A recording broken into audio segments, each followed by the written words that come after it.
This is the continuation video for class 8 from the chapter chemical reactions. So today's topic is characteristics of chemical reactions. So chemical reactions are characterized by changes that are quite easily observed. Some of these typical changes are evolution of gas. In many chemical reactions, one of the product is gas, right? Many chemical reactions, one of the product is gas. So the few examples given here: when zinc reacts with dilute sulfuric acid, hydrogen gas is evolved with an effervescence. So when zinc reacts with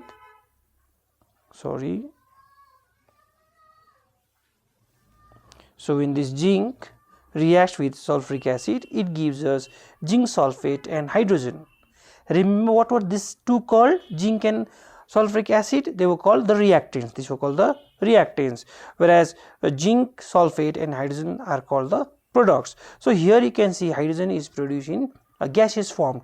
This is one of the characteristics of a chemical reaction, and it can be to show that whether it is a gas or not, we can show it with the help of a arrow. We can put an arrow which is facing upwards.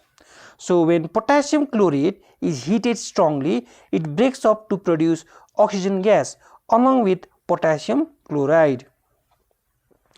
So here you can see potassium chlorate KClO3, when heated very strongly, it gives us potassium chloride and oxygen. So here oxygen gas is being evolved. This also can be represented by an arrow which is facing upwards. This arrow suggests it is a gas in a chemical reaction. Okay. The next thing we have, sodium sulfide is treated with dilute hydrochloric acid, a gas with suffocating odor like burning sulfur. Sulfur dioxide is liberated. Okay. For all this I have sent you some links, the videos of a chemical reaction done in the lab. So I hope you have watched all those videos. Now you can represent it with the help of a equation. So Na2SO3 sodium sulfite plus hydrochloric acid HCl will give me NaCl plus water plus sulfur dioxide.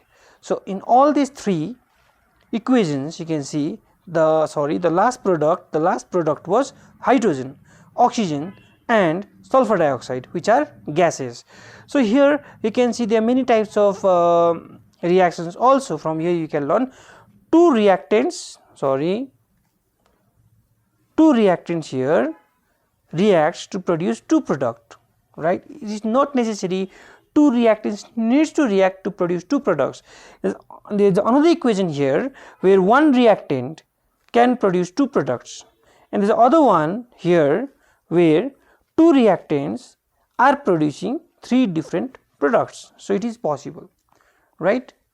So then we can go to some thing called effervescence. The formation of gas bubbles in a liquid during a reaction is called effervescence. In reaction A and C, one of the reactant is liquid. In such cases, that is where one of the reactant is a liquid, the gas produced forms bubble in the liquid, that is called effervescence.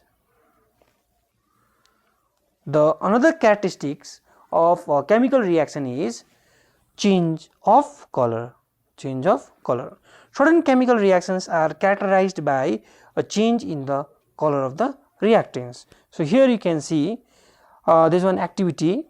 Take some copper sulfate which is blue in color in a beaker and add some water to it. So we will have a aqueous solution of copper sulfate. If you place some iron pieces inside that solution, after a few hours it will change into green color, right? So this kind of a chemical reaction where a change in color is taking place. So this is the characteristics which show a chemical reaction is taking place. So for this activity also I have sent you one video of the reaction between copper sulfate and iron. There are few questions here. What is the color of the solution of so formed? It is blue, first thing. Now add a piece of iron to it and allow it to stand for few hours. What do you observe? We observe that blue color of copper sulfate changes to green. Why has the color changed? Because of the chemical reaction, because of the formation of ferrous sulfate. What conclusion do you draw? In this reaction, the blue color of copper sulfate changes to green color of ferrous sulfate. Give a chemical equation for the reaction. It is written here. Fe plus CuSO4 will give me FeSO4 plus Cu. I think we are done this thing in the Google Meet also.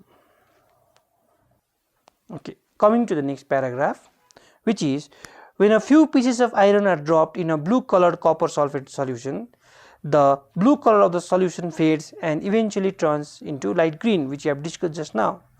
The next example of a color change will be when blue colored copper sulfates reacts with hydrogen sulfide gas, a black colored substance is formed, copper sulfide. Okay, the copper sulfide is black in color.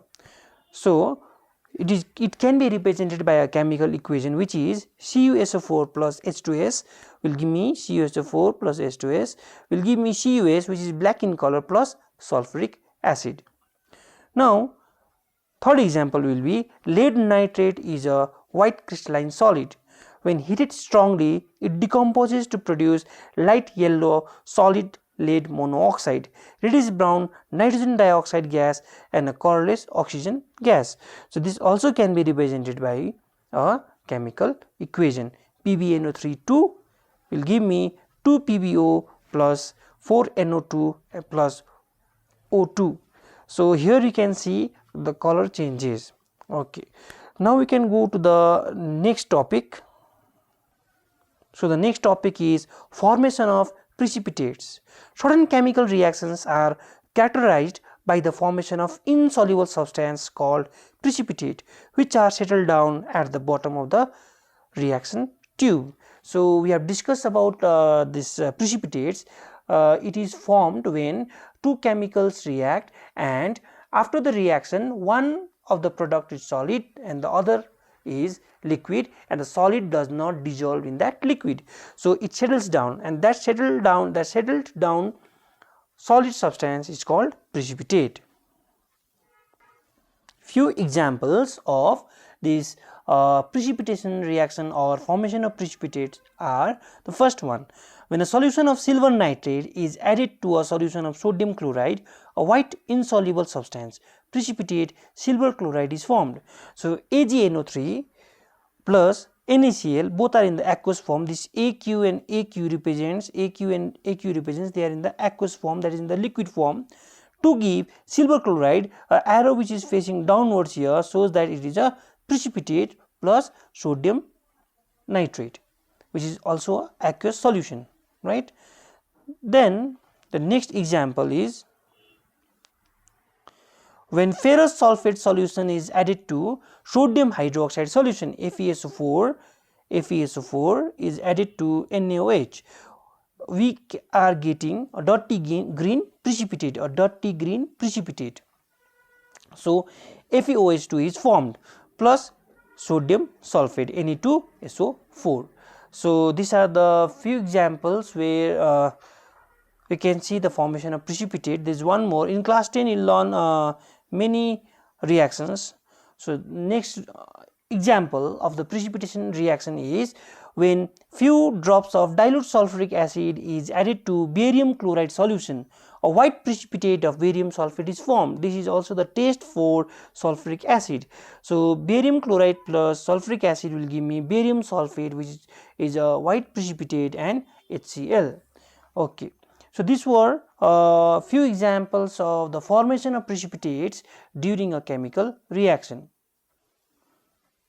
The other characteristics will be change of state. In many chemical reactions, a change of state is observed. For example, the reaction might start with a solid or liquid or gas, and the product formed might be the other. Like for example, two solids can react to give me one liquid, two gases can react to give me one solid, etc. Let us see some few examples. Okay, coming to page number 71, the first paragraph. The physical states in a reaction can be represented by S for solid, L for liquid, and G for gases, and AQ for aqueous solution. The reaction between hydrogen sulfide and chlorine, both gases, produce sulfur and hydrogen chloride, which is where we have sulfur is solid whereas hydrogen chloride is a gas. The reaction between ammonia and hydrogen chloride gas produces ammonium chloride, which is a white solid, as you can see here, right. So these are the two examples where two different things in the different states can react to produce a different state, right. Next we can go to change in energy. So change in energy. During a chemical reaction, change in energy takes place, that is burning of fuel in which large amount of energy is released in the form of heat and light, decomposition of calcium carbonate in which heat energy is absorbed. So there can be two kinds of chemical reactions where in one I have to give heat, the other where the heat is being produced. We shall discuss this later on when we do exothermic and endothermic reactions. So this was the last topic for this video. In the next video we shall deal with a different topic, which is conditions necessary for chemical reactions.